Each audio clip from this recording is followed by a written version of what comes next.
The saga of Clan Mow begins in the early 12th century with Liuluf de Molle, who held lands in Roxburghshire.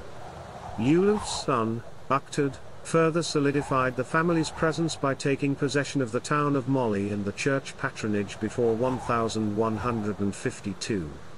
The Molle lands held a special place in the clan's heart, and this attachment is reflected in their evolving surname. Over time, the surname transformed from Molle to Mow. Robert Mow's relinquishment of his lands to his brother John in 1490 marked a pivotal moment in this transition. This change in spelling would eventually shape the clan's identity for generations to come.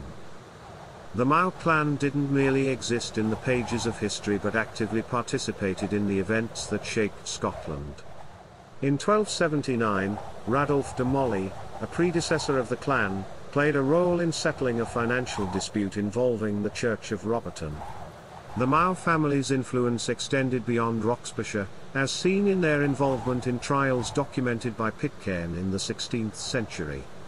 These trials shed light on the clan's social and legal prominence during that era. The battlefield was not unfamiliar to the Clan Mow, either.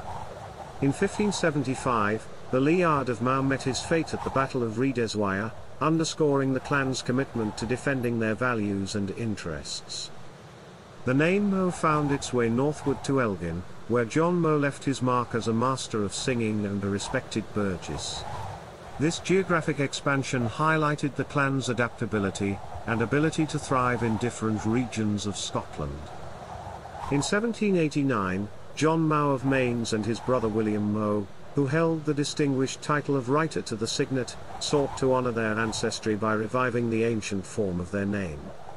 They applied to the court to change their surname from Mow back to Molle, thereby paying homage to the roots that had sustained their family for generations.